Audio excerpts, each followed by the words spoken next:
तो फिजिक्स में स्टूडेंट्स कई बार पूछे जाने वाले टॉपिकों में से एक बहुत ही इंपॉर्टेंट आपका टॉपिक है एनर्जी कंजप्शन। एनर्जी कंजप्शन, तो बोलिए यस सर, पढ़ा तो है हमने एनर्जी कंजप्शन। एनर्जी कंजप्शन या स्टूडेंट्स हम लोग ने इसको दूसरे तरीके से सुना होगा इलेक्ट्रिकल कंजप्शन। भैया आपके घरों में इलेक्ट्रिसिटी कंजप्शन होती है? बोले हाँ सर बिल्कुल होती है। या इसी को आपने पढ़ा हुआ होगा स्टूडेंट्स इलेक्ट्रिक कंजप्शन, विद्युत खपत। विद्युत खपत जो है वो एक बहुत ही इंपॉर्टेंट टॉपिक है। हर घर में विद्युत खपत होती है। बोले यस सर, बिजली की खपत तो होती है। बोले यस बिल्कुल।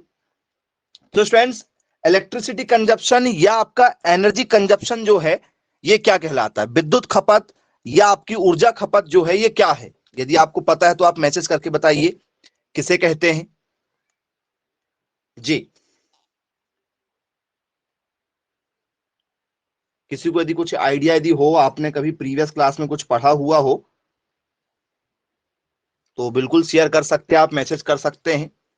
तो स्टूडेंट्स एनर्जी कंजप्शन क्या चीज होती है? तो बोले सर ये होती है हमारी पावर और energy of a system by making use of supply. जब स्टूडेंट्स आपके घरों में बिजली आती है या आपके घर में जो भी एनर्जी सप्लाई होती है, तो वो जो एनर्जी सप्लाई होती है स्टूडेंट्स, ठीक है, तो क्या होता है उसमें? तो सर वो होती है हमारी कंजप्शन, मतलब खपत करते हैं हम लोग उसको किसमें? तो यस, उसको हम लोग खपत करते हैं जूल में या तो वॉट में। तो आपके घरों में स्टूडेंट जो बिजली आती है आपने देखा होगा, ठीक है, जब बिल आता है तो बोले आपने इतने वॉट बिजली को खर्च कर चुका है वॉट्स में। बोले हाँ सर बिल्कुल, ये तो हमने पढ़ा हुआ है। तो क्या लिखते हैं स्टूडेंट्स हम लोग इसमें डेफिनेशन में? एनर्जी कंजप्शन जो है वो क्या कहलाता है?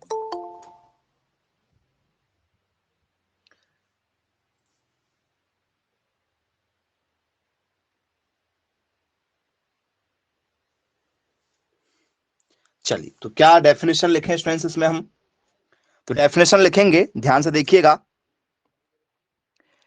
Energy consumption, energy consumption is the use is the use of power, is the use of power or energy of a system, of a system by making use of supply, use of supply. ये किस पर depend हो रहा है sir? Supply के नियम पर काम कर रहा है। ये सप्लाई चीज होंगी और उसके बाद में क्या हो जाएगी वो, ठीक है, कंजप्शन हो जाएगी। बोले जी सर बिल्कुल ठीक है, क्लियर है। यदि हमसे पेपर में यदि पूछा जाएगा तो सिंपल हमसे बन जाएगा।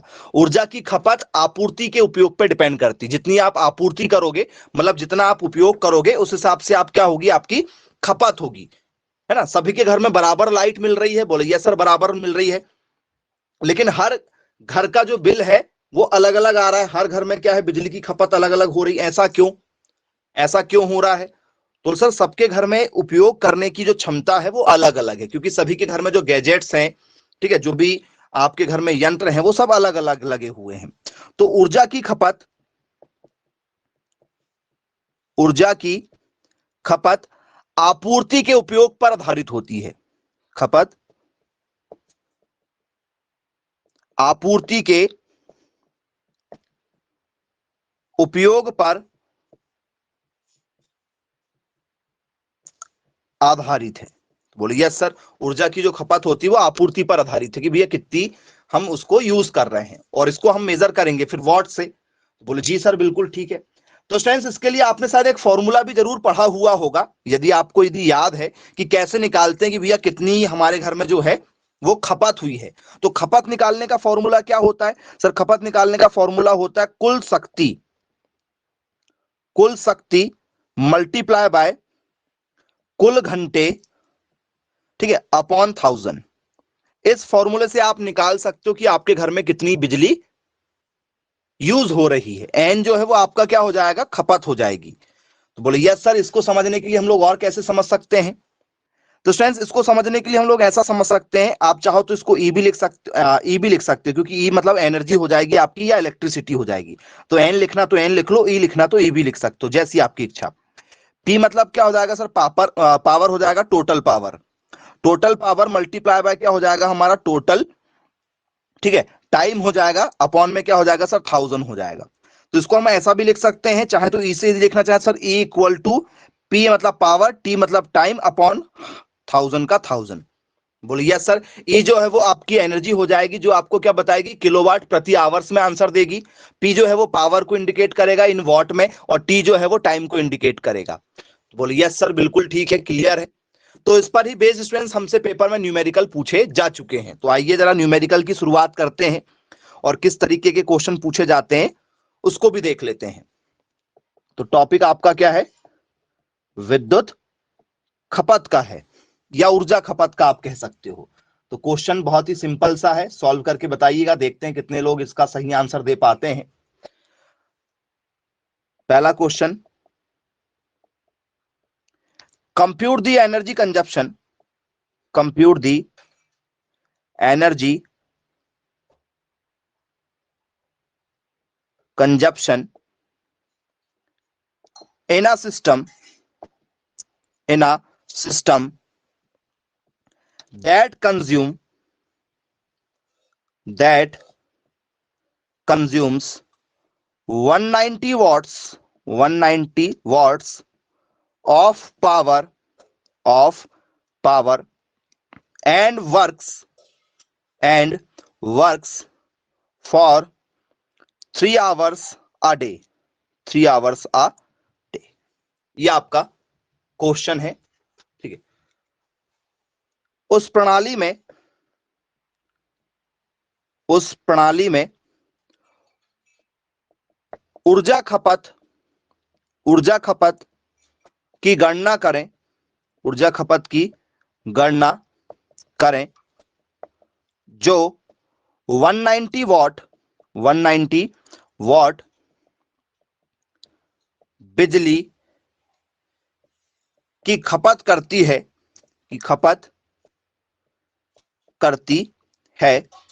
ठीक है, तथा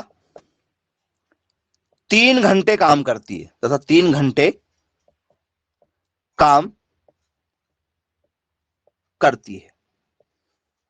जी, यह आपका बहुत ही बेसिक सा एक क्वेश्चन है, आप चाहे तो बिना पेन उठाए भी इसका आंसर दे सकते हैं। जी, फॉर्मूला आपके पास में है, आपको क्या बताना, ऊर्जा खपत बताना चाहो तो फॉर्मूला ई करके भी लिख सकते हो, ई इंटू क्या हो जाएगा, पी इंटू टी अपॉन में क्या हो जाएगा आपका 1000 हो जाएगा। ये आपका फॉर्मूला है, इस फॉर्मूले में वैल्यू रखिए और मुझे ई या जिसे हम लोग एन भी कहते हैं उसकी वैल्यू बताइए। क्या होगा भाई ई का आंसर, सॉल्व कर लीजिए, जो भी आंसर आ रहा है जरा मैसेज कीजिएगा। जी, आंसर बताएं।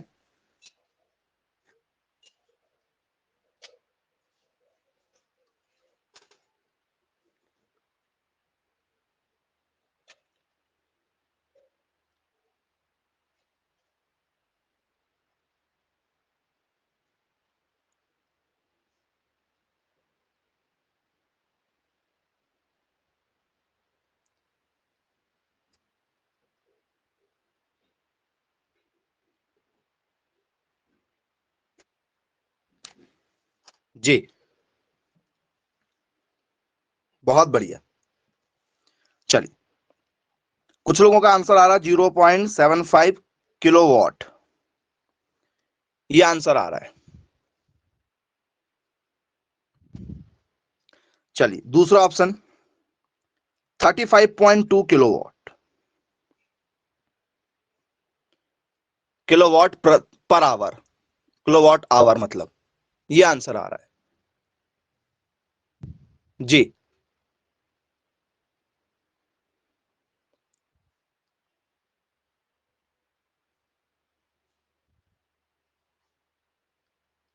34.2 आ रहा है, 34.2 आ रहा है। जी, और कोई? जी, बहुत बढ़िया।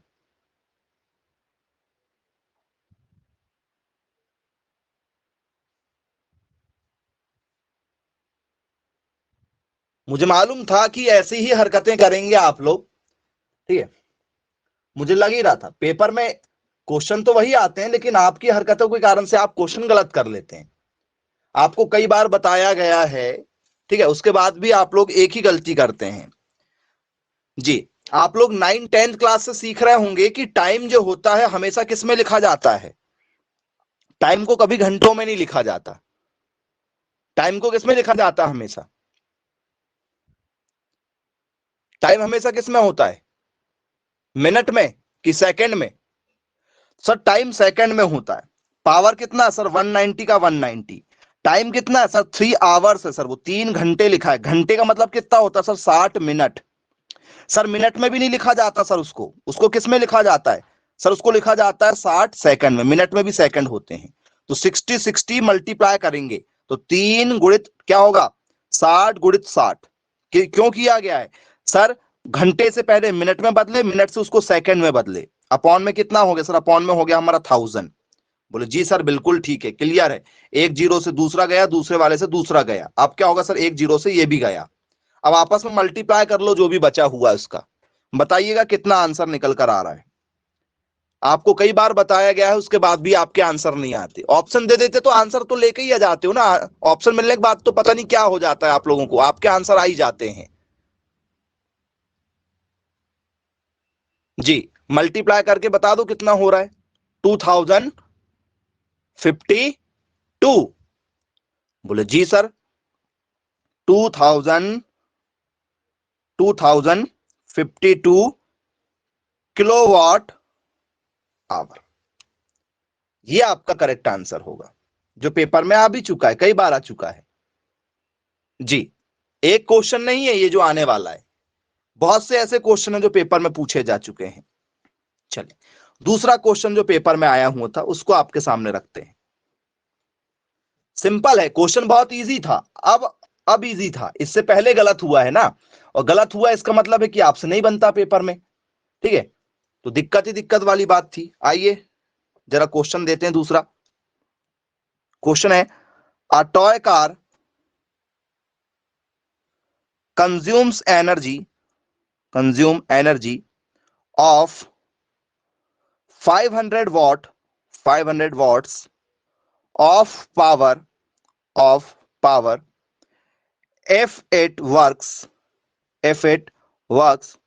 for 2 hours a day using it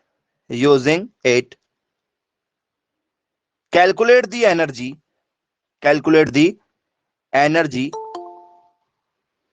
consumption a day।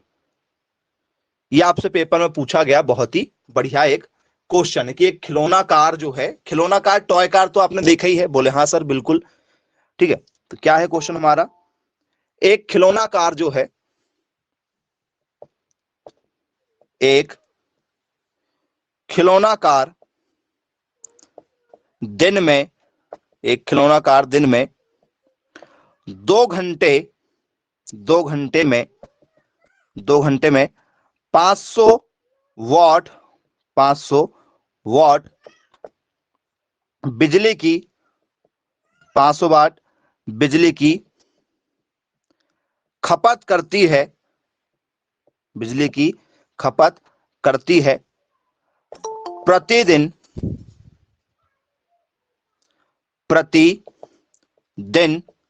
खपत की गणना करें, खपत की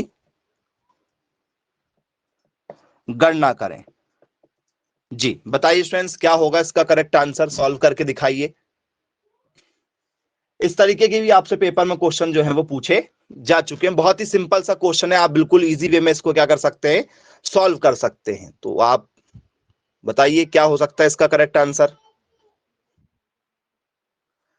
तो क्या फॉर्मूला है आपके पास में? तो सर फॉर्मूला तो हमारे पास में एक ही है। हमें इसके लिए क्या बताना सर? हमें एनर्जी बताना है। तो इक्वल टू क्या होगा सर? इक्वल टू होगा हमारा P इंटू टी अपॉन में क्या हो गया? 1000 हो गया।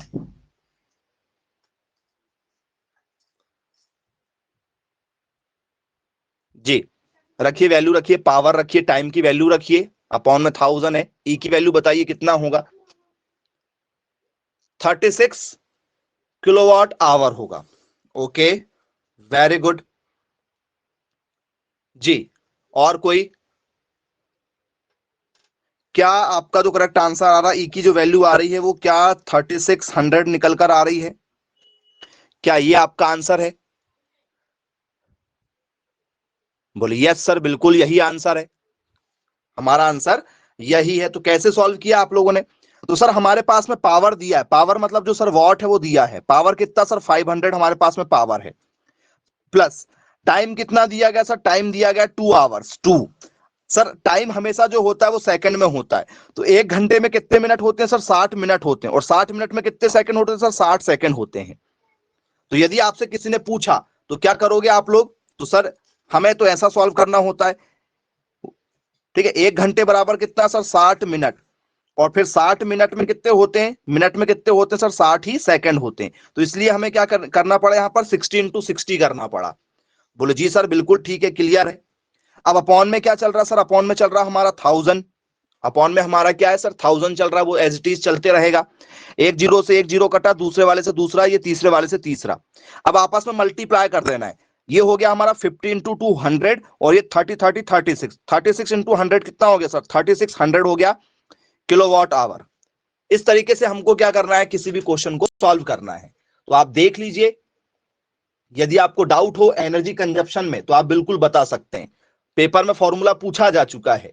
इलेक्ट्रिसिटी कंज्यूम, ठीक है, आपका कंजप्शन या एनर्जी कंजप्शन जो है वो एक ही तरीके से पेपर में पूछा जाता है। बन जाएंगे क्वेश्चन यदि पेपर में आते हैं तो? चलिए ओके, क्लियर है, बनेगा।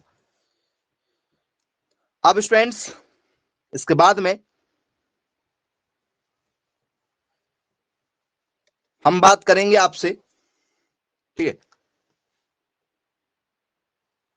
विद्युत अपघट्ट के बारे में। शायद आप सभी लोगों ने जरूर इसके बारे में कभी ना कभी पढ़ा ही होगा। विद्युत अपघट्ट ये टॉपिक आपका फिजिक्स का भी है, और यही टॉपिक स्टूडेंट्स आपका क्या है, एक केमिस्ट्री में भी है। विद्युत अपघट्ट दोनों जगह है, केमिस्ट्री में भी है और फिजिक्स में भी है, ठीक है। तो बताइए स्टूडेंट्स, विद्युत अपघट्ट जिसे हम लोग क्या कहते हैं, इसे हम लोग कहते हैं इलेक्ट्रोलाइट्स। क्या होता है बच्चों हमारा, इलेक्ट्रोलाइट्स क्या होते हैं फिजिक्स के लिए, फिजिक्स के लिए भैया, केमिस्ट्री के लिए नहीं, फिजिक्स के लिए बताओ, फिजिक्स के लिए बताना है, विद्युत अपघट्ट क्या करता है जी। विद्युत अपघट्ट का जो यूज है हमारा फिजिक्स में, वो क्या करता है। केमिस्ट्री में यदि आपने पढ़ा हुआ होगा तो विद्युत अपघट्ट जो है वो एसिड में, बेस में, सॉल्ट में, ठीक है, एज अ सॉल्यूशन के रूप में आपको देखने के लिए उसमें मिल जाता है। उसमें प्रेशर, टेम्परेचर इनको इफेक्ट करते हुए मिलेगा आपको, ठीक है, पॉलीसैकेराइड के रूप में मिल जाएगा आपको, डीएनए में मिल जाएगा। लेकिन यहां पर क्या उसका यूज है, ये आपके लिए काफी ज्यादा इंपॉर्टेंट होने वाला है जी। बताइएगा इलेक्ट्रोलाइट्स जो है वो फिजिक्स में क्या कहना चाहता है, क्योंकि ये बायोकेमिस्ट्री का भी टॉपिक है आपका, फिजिक्स का भी टॉपिक है, मैसेज करके बताइएगा।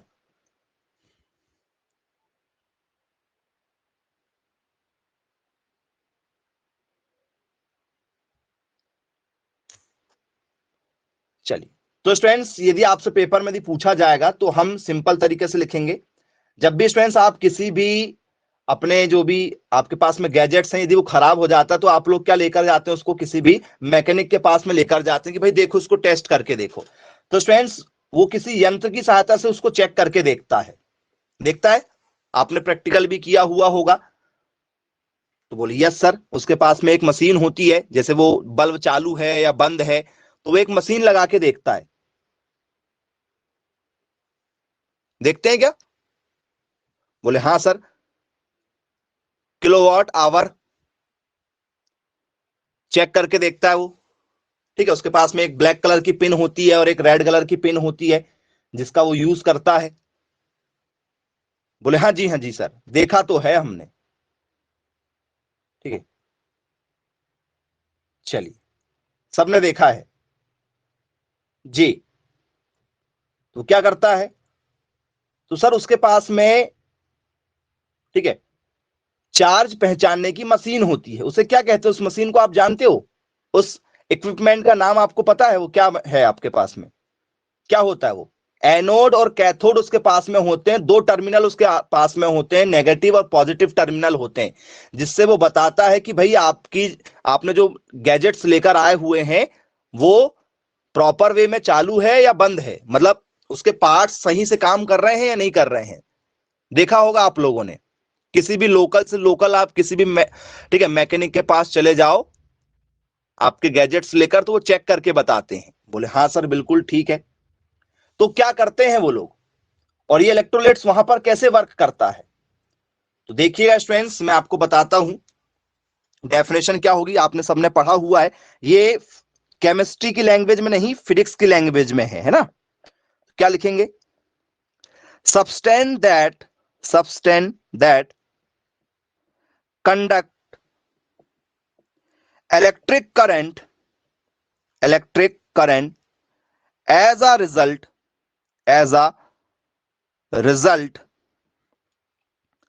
of a dissociation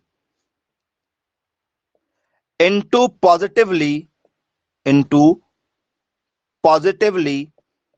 and negatively charged particles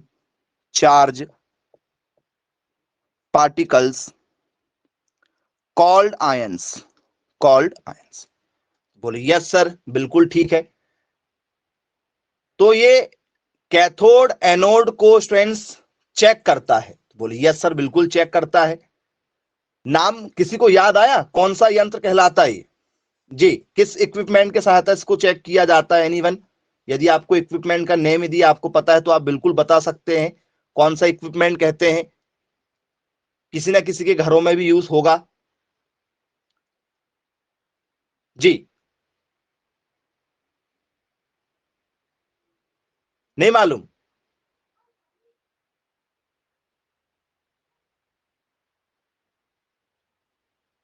बताओ एनीवन, कुछ आइडिया यदि आपको हो तो।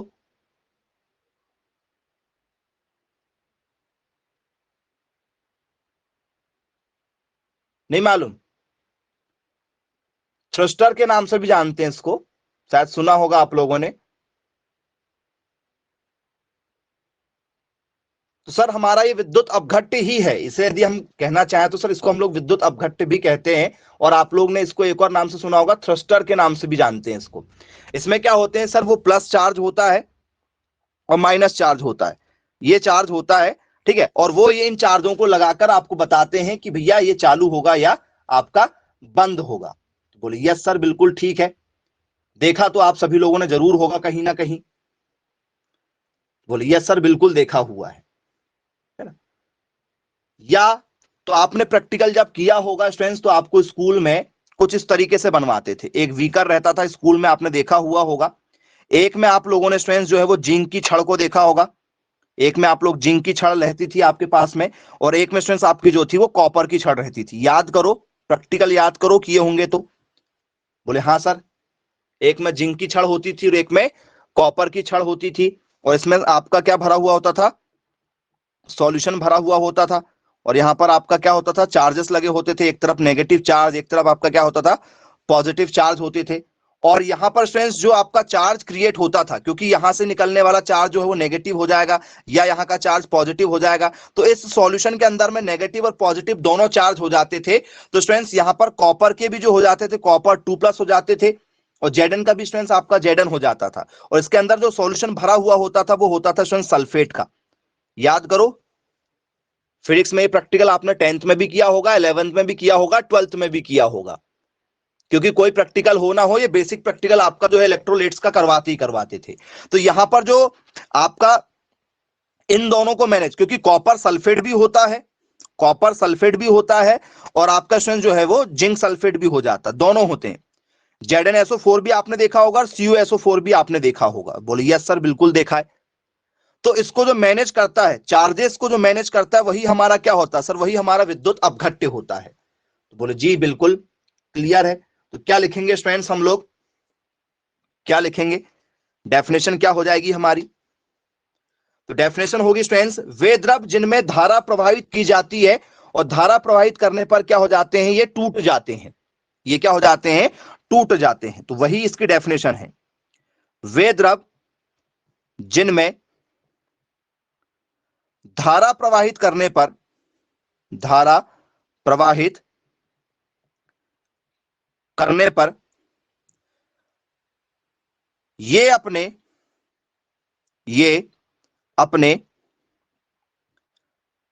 अवयवी आयनों में, अवयवी आयनों मतलब या तो क्या होगा, धनायन होगा, या तो क्या होगा, पॉजिटिव चार्ज होगा धनायन, या तो क्या होगा आपका, ठीक है, या तो आपका कैसा होगा नेगेटिवली, या तो क्या होगा आपका ऋणायन, धनायन या तो ऋणायन में टूट जाते हैं, विद्युत अपघट्ट कहलाते हैं, विद्युत अपघट्ट कहलाते। पढ़ा है क्या आप लोगों ने? तो बोले यस सर, बिल्कुल पढ़ा हुआ है हमने, इस तरीके से डेफिनेशन भी कई बार पेपर में। तो ये आपका क्या इलेक्ट्रोलाइट्स हो गया। बोले जी बिल्कुल क्लियर है, पता है हमें, हमने पढ़ा भी हुआ इलेक्ट्रोलाइट्स के बारे में। तो आइए स्टूडेंट्स जरा चेक करके देखते हैं कि आपसे इस पर किस तरीके के क्वेश्चन पूछे जा चुके हैं और आप किस तरीके के क्वेश्चन के जवाब दे सकते हैं इसमें। ठीक है, पहला क्वेश्चन आप लोगों के लिए, सोच समझकर आपको जवाब देना होगा। ठीक है, टॉपिक आपका वही है जो आपने पढ़ा हुआ है, बस क्वेश्चन का जो लेवल है वो आपको मेंटेन करना है। पहला question, electricity is not conducted by, विद्युत धारा प्रवाहित नहीं की जा सकती,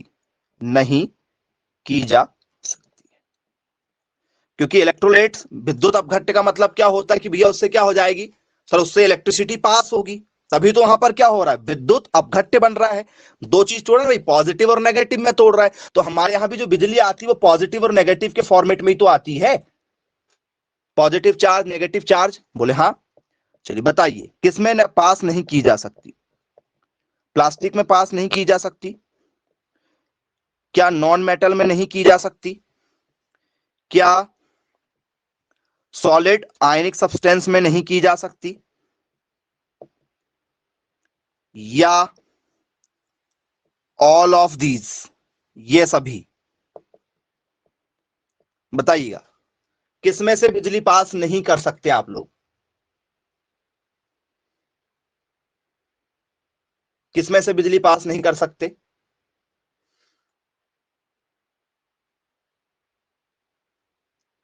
जी,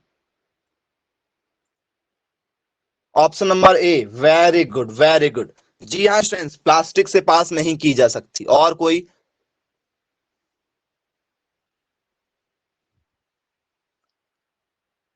ऑप्शन नंबर डी के साथ जाना चाह रहे हो?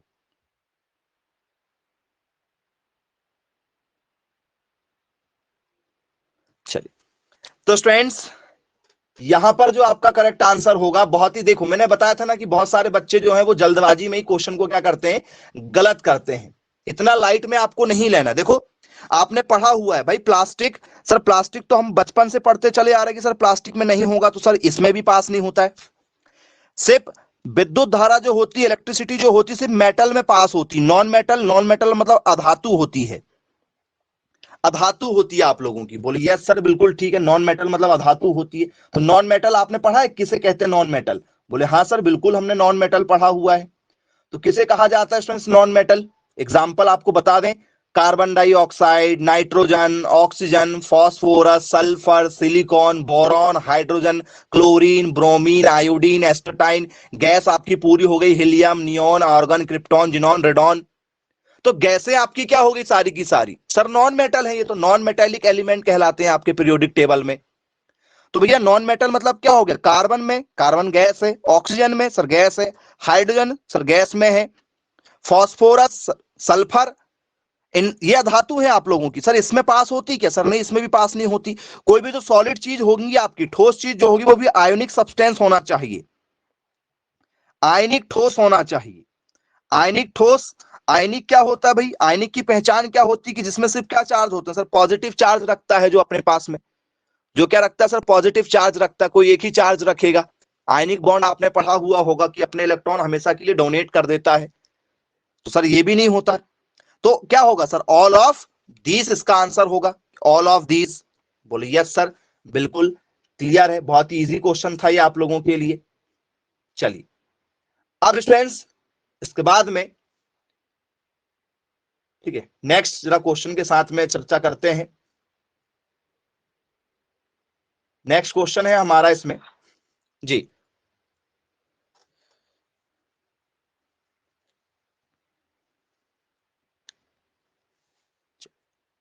ये क्वेश्चन का जवाब दीजिएगा।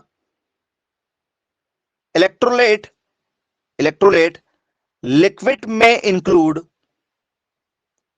क्योंकि इलेक्ट्रोलाइट जो होते हैं वो लिक्विड फॉर्म में होते हैं। आपने देखा होगा अभी पहले लिक्विड का एक क्या बनाया जाता है, घोल बनाया जाता है। और जहां भी बिजली बनती है स्टूडेंट्स, आपने देखा होगा वहां पर क्या होता है, एक प्रकार का पहले घोल तैयार किया जाता है। चाहे वो आपने देखा होगा पानी से चलने वाली, पानी से बिजली बनती, कोयले से बनती, तो वो भी क्या करते हैं वहां पर पहले एनर्जी को क्रिएट करते हैं। तो बोलिए यस सर, विद्युत अपघट्य, विद्युत अपघट्य तरल में शामिल है, तरल में शामिल है। किस चीज को शामिल किया जा सकता है? चलिए, तो पहला ऑप्शन है सॉल्यूशन को, सॉल्यूशन मतलब विलियन, कोई भी बना बनाया विलियन को ले सकते हैं, या students molten solid. Molten solid का मतलब क्या होता है, यदि आपसे किसी ने पूछ लिया कि भैया मोल्टन मतलब क्या होता है, किसे कहते हैं मोल्टन? मोल्टन का मतलब होता है पिघला हुआ ठोस, पिघला हुआ ठोस। तीसरा क्या है आपका, गैस, क्या गैसेस को ले सकते हैं, गैस को ले सकते हैं विद्युत अपघट्य में। और ऑप्शन नंबर डी है सॉल्यूशन को भी ले सकते हैं बोले, और मोल्टन गैस, मोल्टन सॉलिड को जी, मतलब विलियन का भी यूज कर सकते हैं क्या, और साथ साथ में पिघला हुआ ठोस,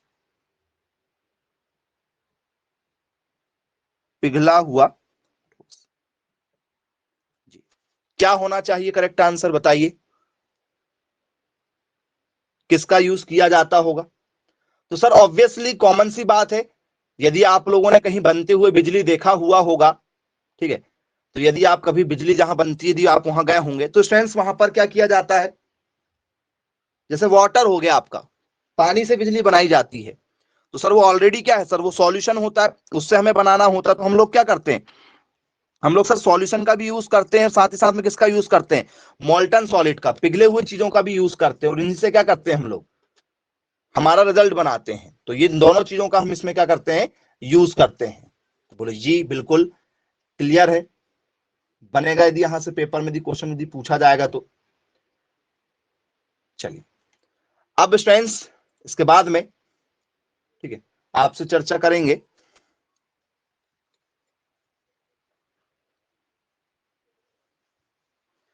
विद्युत अपघट्य के बाद में आपसे पेपर में पूछा जाता है विद्युत लेपन, इलेक्ट्रोप्लेटिंग, नाम शायद आपने सुना हुआ होगा, तो बोले यस सर बिल्कुल सुना हुआ है स्टूडेंट्स। इलेक्ट्रोप्लेटिंग क्या चीज होती है बच्चों, इलेक्ट्रोप्लेटिंग आपने नाम जरूर सुना होगा, विद्युत लेपन जी। इलेक्ट्रोप्लेटिंग क्या चीज होती है, विद्युत लेपित करते हैं आप लोग? बोले हाँ बिल्कुल किया सर हमने इलेक्ट्रोप्लेटिंग।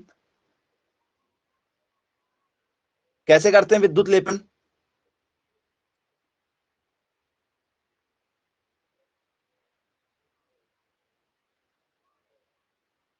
बड़ी बड़ी कंपनियों में यदि आपका कभी जाना यदि हुआ हुआ है, कभी विजिट पर यदि आपको लेकर गए होंगे, तो आपने देखा होगा स्टूडेंट्स की क्या करते हैं हम लोग, इलेक्ट्रोप्लेटिंग करते हैं। कैसी होती है इलेक्ट्रोप्लेटिंग जी?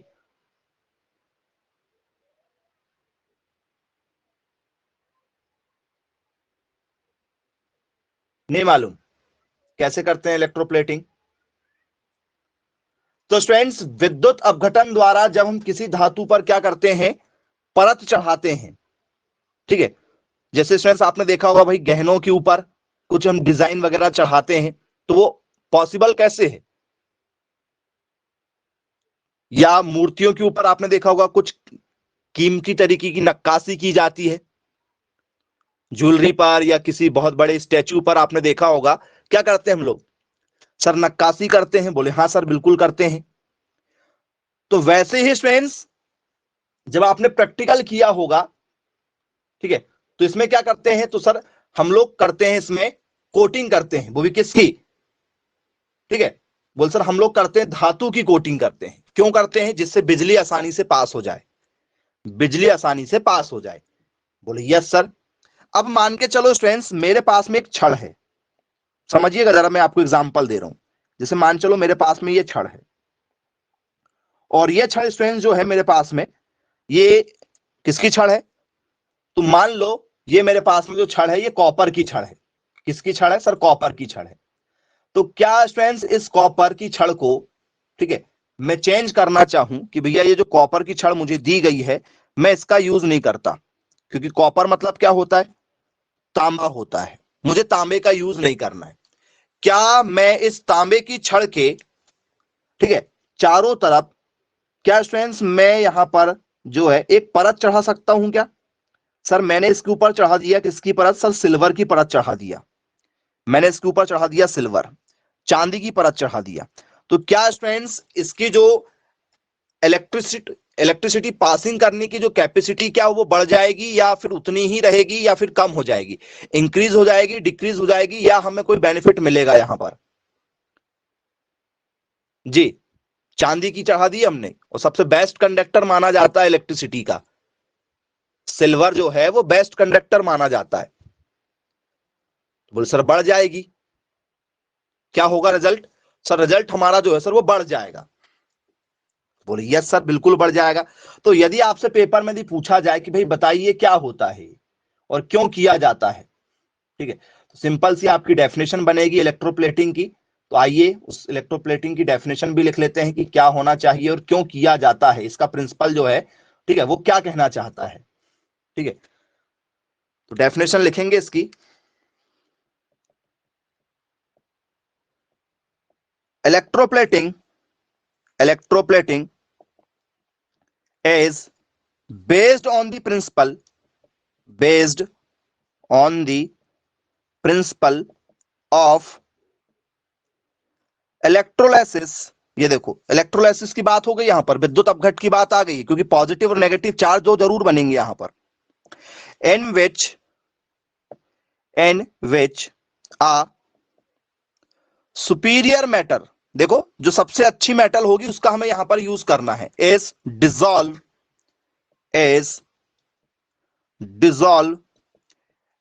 in the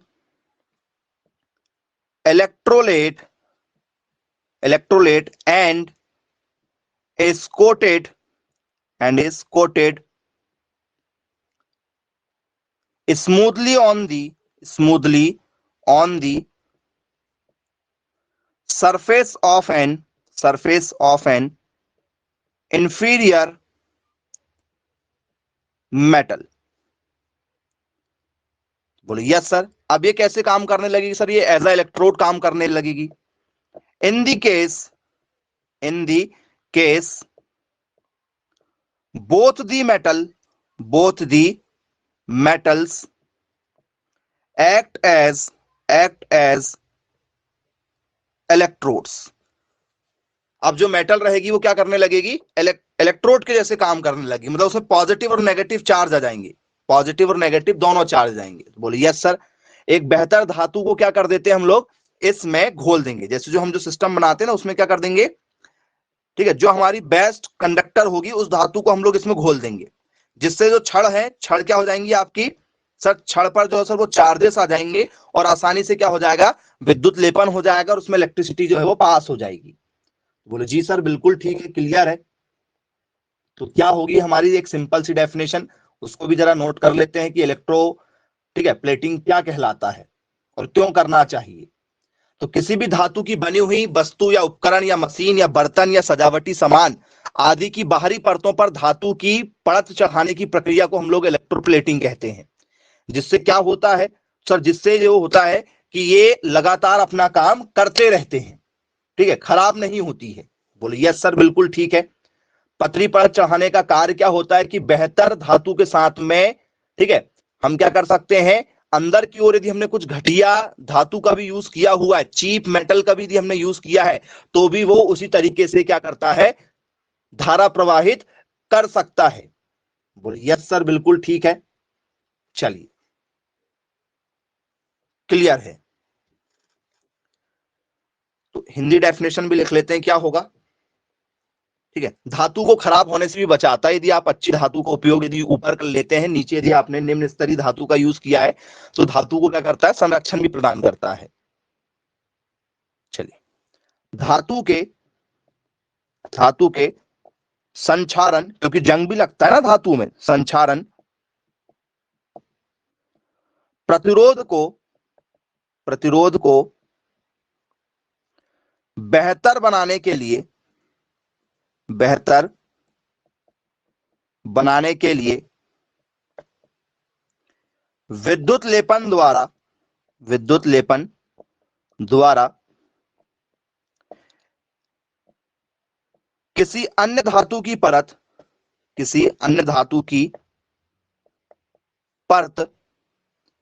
के साथ धातु को कोटिंग करने की प्रक्रिया है। बोलिए यस सर बिल्कुल ठीक है।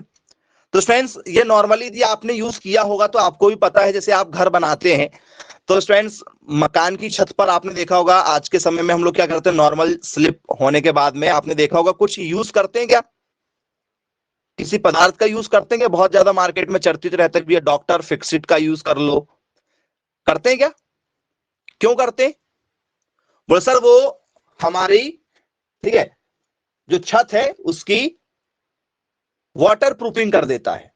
बोले यस सर कर देता है। तो वैसे ही स्टूडेंट्स जब आपने एक लोकल धातु का यूज किया हुआ है और यदि स्टूडेंट्स इसके ऊपर आपने क्या है जो कोटिंग नहीं किया हुआ है किसी अच्छी धातु का, ठीक है, क्योंकि अंदर की चीज तो खराब है, लेकिन बाहर की चीज यदि आपने अच्छी लगा दिए है, इससे क्या होगा, तो सर इससे बोले इसको मजबूती प्रदान मिल जाएगी और ये क्या हो जाएगा, धातु आपकी क्या हो जाएगी, थोड़ी सी, ठीक है, संक्षारण से बच जाएगी। बोले जी सर बिल्कुल ठीक है। धातु संक्षारण का मतलब क्या होता है भैया, तो सर हमने सभी ने पढ़ा हुआ है कोरोजन, हमने सभी ने क्या पढ़ा हुआ है, तो सर हमने सभी ने पढ़ा हुआ है कोरोजन। जंग लगने की प्रक्रिया भी होती है एक, सुना है क्या जंग लगना, बोले हाँ सर बिल्कुल सुना है जंग लगना। तो इससे भी बचाव होता है, इससे भी क्या हो जाता है, बचाव हो जाता है और हमारी जो इलेक्ट्रिसिटी है वो आसानी से पास हो जाएगी। बोले जी सर बिल्कुल ठीक है, क्लियर है, बनेगा हमारा पेपर में यदि पूछा जाएगा तो। जी क्लियर है, नोट डाउन कर लीजिए। अब स्टूडेंट्स यहां पर अब हमारे लिए, ठीक है, क्वेश्चन तो पेपर में पूछे जाएंगे ही जाएंगे, कुछ ना कुछ इंपॉर्टेंट क्वेश्चन जरा इस पर जरा देख लेते हैं कि किस लेवल के इस पर क्वेश्चन बन सकते हैं या नहीं बनते हैं, जरा उस पर भी चर्चा कर लेते हैं कि इस पर क्वेश्चन पूछे जा चुके हैं इलेक्ट्रोप्लेटिंग पर। आइए शुरुआत करते हैं जरा पहले क्वेश्चन से। चलिए पहला क्वेश्चन है हमारा, what is the main principle of electroplating जी, विद्युत लेपन का मुख्य सिद्धांत क्या है, इसका मुख्य सिद्धांत क्या है, बोले, ठीक है। अब ये क्वेश्चन बहुत सारे बच्चों को जो है वो दिक्कत में डाल देता है, क्योंकि आपके टॉपिक जो है वो अब यहां पर क्लियर होना चाहिए। पहला ऑप्शन सैचुरेशन, क्या ये सैचुरेशन होगा, सैचुरेशन मतलब होता है आपका संतृप्ति, सैचुरेशन मतलब क्या होता है भाई, एक समय बाद में क्या जाता है, सैचुरेशन हो जाती है, चीजें क्या हो जाती है आपकी, ठीक है, कांस्टेंट हो जाती है। फिर आपने देखा होगा भाई पहले क्या होता है, चीजें बढ़ती हैं, फिर आपका क्या आता है, सैचुरेशन आ जाता है, धीरे धीरे चीजें फिर कम होने लगती हैं। तो क्या सैचुरेशन इसका एक सिद्धांत है, या फ्रेंड्स इसका जो सिद्धांत है वो आपका स्टेरिफिकेशन है। क्या ये आपका जो है वो स्टेरिफिकेशन है? जी, स्टेरिफिकेशन का स्टेरिफिकेशन ही आपको ऑप्शन में दिया गया था। क्या ये आपका स्टेरिफिकेशन है? या स्टूडेंट्स ये आपकी जो प्रोसेस है वो आपकी हाइड्रोलाइसिस प्रोसेस है, हाइड्रोलाइसिस।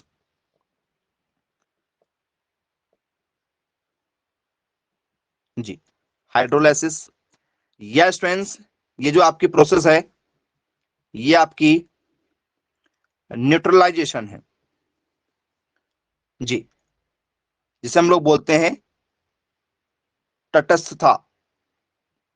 जी, अब बताइएगा अब किस आंसर के साथ जाना चाहोगे आप? अब इजी नहीं है आपके लिए, थोड़ा सा समझना पड़ेगा चीजों को, तब आप आंसर दे सकते हैं, जल्दबाजी में आंसर नहीं दे सकते।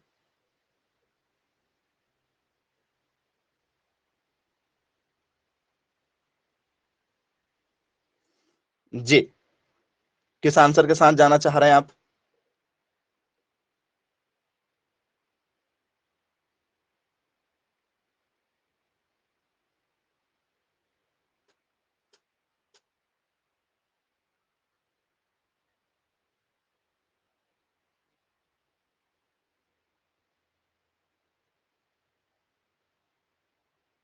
ऑप्शन नंबर बी के साथ जाना चाह रहे हैं। अब इनके मतलब पता होना चाहिए ना, मतलब यदि नहीं पता होगा तो आपको आंसर तो बन ही नहीं सकता, किसी भी हाल में नहीं बन सकता।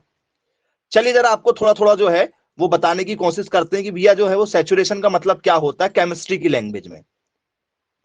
तो एनी सेवरल एयर फिजिकल, ठीक है, कंडीशन, इक्विलिब्रियम कंडीशन जो होती है आपकी, ठीक है, इक्विलिब्रियम कंडीशन जो होती है, बैलेंस जिसे हम लोग कहते हैं, ठीक है, अपोजिंग प्रोसेस जो होती है किसी भी चीज की, ठीक है, जब किसी भी चीज की क्या होने लगे,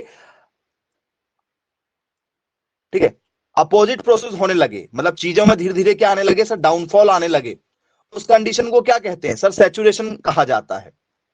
क्या कहा जाता है उसको? सैचुरेशन के नाम से जाना जाता है, शायद आपने सुना हुआ होगा इसके बारे में। ठीक है, एक विलयन जिसमें विलायक की अधिकतम मात्रा घुली हुई हो और आप और घोलने की कोशिश करें तो वो घुल जाएगी क्या, बताओ? यदि मान के चलो पानी में मैं शक्कर डाल रहा हूं तो क्या होगा? पानी में यदि मैं शक्कर डाल रहा हूं, जैसे मेरे पास में पानी है, 1 लीटर पानी है, इसमें मैंने 2 चम्मच शक्कर डाला, 2 चम्मच शक्कर डाल दिया, क्या हो जाएगा? 2 चम्मच शक्कर क्या हो जाएगी 1 लीटर पानी में? डिजोल्व होगी, घुल जाएगी, बोले हाँ घुल जाएगी। फिर मैंने 2 चम्मच और डाल दिया, घुल जाएगी, बोले हाँ सर 4 चम्मच हो गई, घुल जाएगी। फिर 2 चम्मच और ऐड कर दिए, घुल जाएगी, बोले हाँ सर घुल जाएगी। लेकिन यदि मैंने बढ़ाते गया बढ़ाते गया बढ़ाते गया, ज्यादा करते गया तो एक समय ऐसा आएगा कि शक्कर घुलना बंद हो जाएगी, शुगर डिजोल्व होना बंद हो जाएगी क्या? बोले हाँ बिल्कुल हो जाएगी। और एक समय ऐसा आएगा कि टोटल शक्कर शुगर जो होगी आपकी वो नीचे जाके उसके जो सरफेस में जाके बैठने लगेगी, बॉटम में जाके बैठने लगेगी। बोले हाँ सर बिल्कुल, उसकी सतह पर जाकर बैठने लगेगी, जमने लगेगी। तो वही आपका सैचुरेशन है, क्योंकि उसमें अब सैचुरेशन आ चुका है, अब उसमें आप और भी कोई चीज नहीं घोल सकते, तो वो आपका सैचुरेशन होता है। तो सर यहां पर तो वो बात ही नहीं हो रही है, ये शब्द तो यहां पर यूज ही नहीं किया गया, क्योंकि मैंने आपको इलेक्ट्रोप्लेटिंग बताया हूं, ये शब्द तो आपने यूज ही नहीं किए।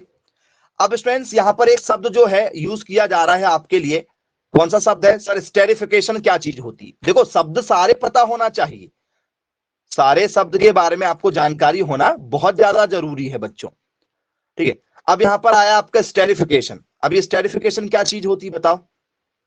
यदि आपसे किसी ने कहा कि भैया स्टेरिफिकेशन क्या है,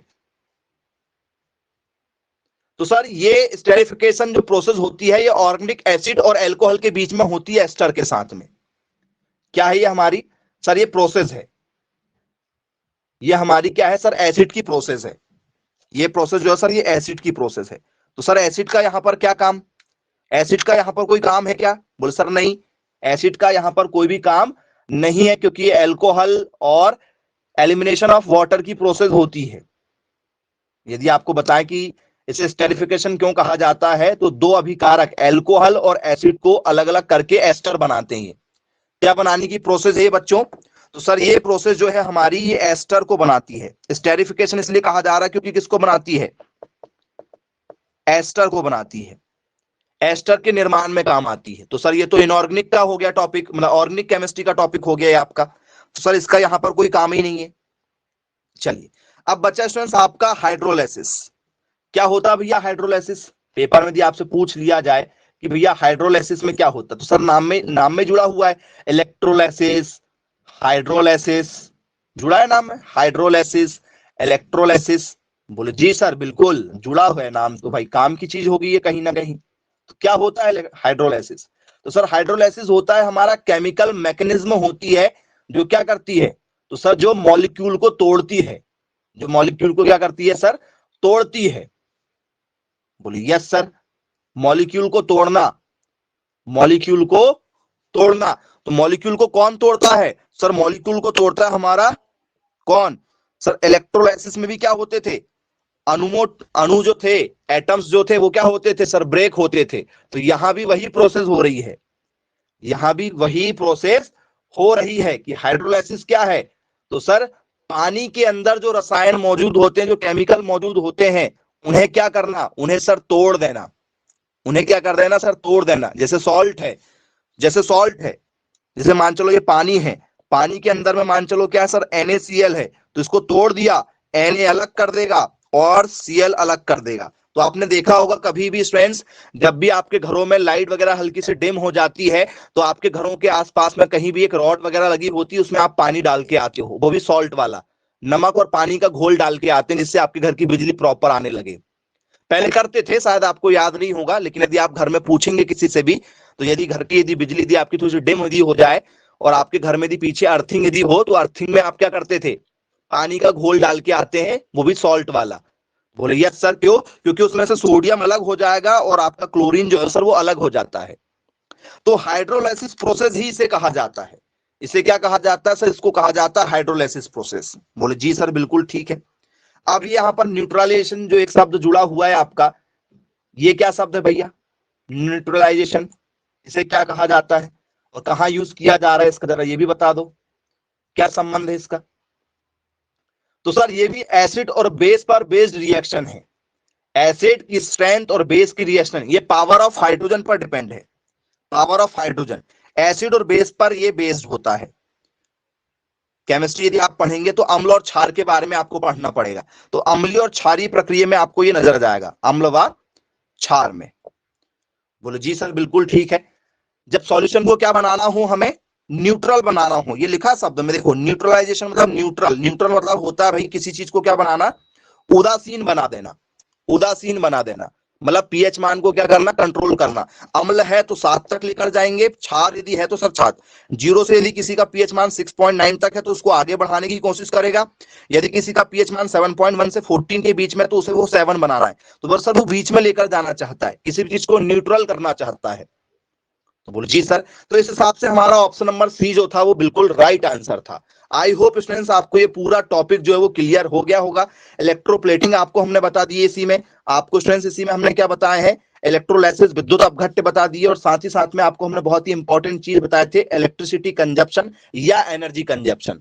तो आज की क्लास को स्टूडेंट्स यही समाप्त करते हैं। Bye bye, take care.